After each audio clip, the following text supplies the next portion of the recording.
Olá, continuando a falar sobre cosmovisão reformada, eu quero começar a me deter hoje no texto de Mateus 5:4, quando Jesus Cristo, nas bem-aventuranças, nos diz: Bem-aventurados os que choram, porque serão consolados.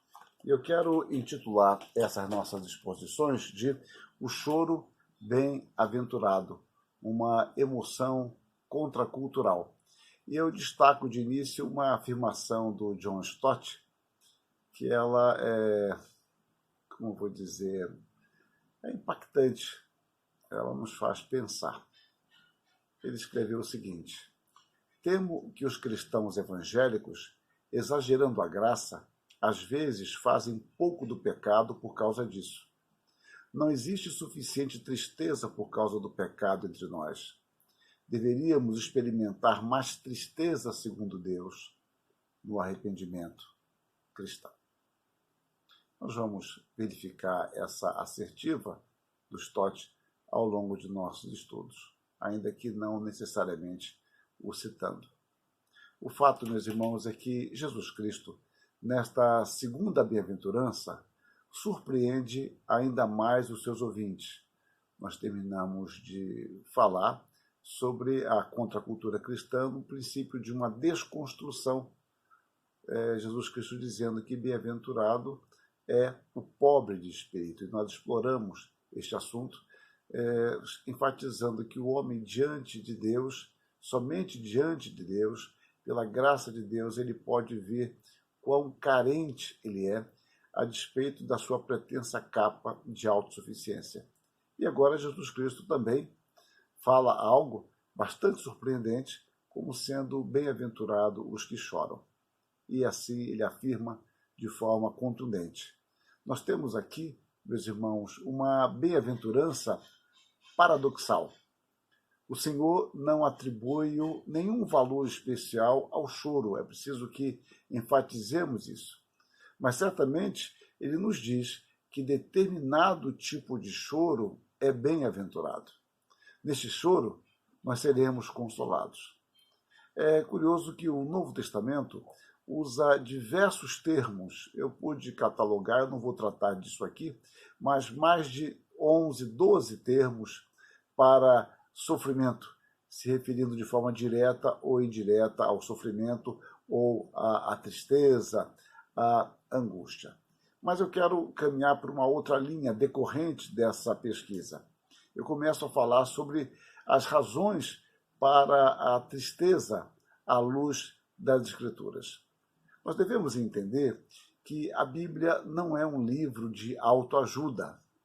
Ela, de fato, não simplesmente nos ajuda, mas nos mostra o caminho definitivo para a sua concretização eterna, a salvação em Cristo Jesus, que envolve o tempo e a eternidade. Então, as Escrituras Sagradas, elas nos mostram a realidade da vida, de quem é Deus, quem somos nós, do que somos capazes de fazer em nossa relutância diante de Deus, como o homem entregue ao pecado pode ser terrivelmente mal, e ao mesmo tempo mostrar a misericórdia de Deus que nos resgata de uma condição tão vil para nos aproximar dele. A Bíblia não apresenta ilusões, nem mascara aquilo que somos. Então, a Bíblia ela não trata de segredinhos para enganar, disfarçar ou esconder nossas estrias ou mazelas espirituais. As Escrituras nos ensinam que antes da alegria vem o choro, antes da felicidade vem a tristeza. As Escrituras descrevem diversos momentos de angústia e tristeza entre os homens, e de forma ilustrativa nós vamos destacar alguns desses momentos, alguns desses fatos que revelam situações, circunstâncias de tristezas e lágrimas. Ou seja, eu estou querendo mostrar biblicamente, aproveitando dos exemplos bíblicos, das narrativas bíblicas, as razões para a tristeza. Uma delas é a morte.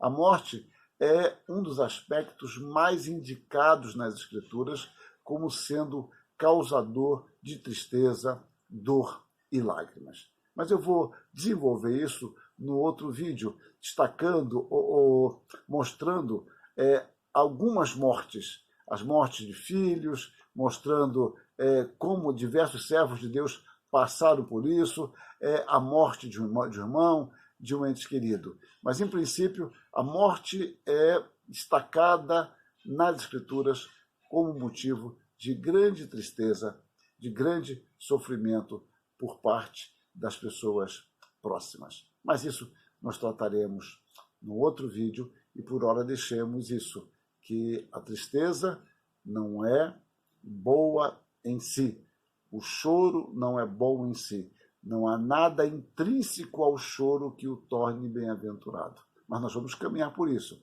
mostrando, como eu disse, primeiramente, por que nós nos entristecemos e já levantamos a bandeira de uma grande questão, que é a morte. Que Deus nos abençoe, nos ajude e nos console em todos os momentos. Amém.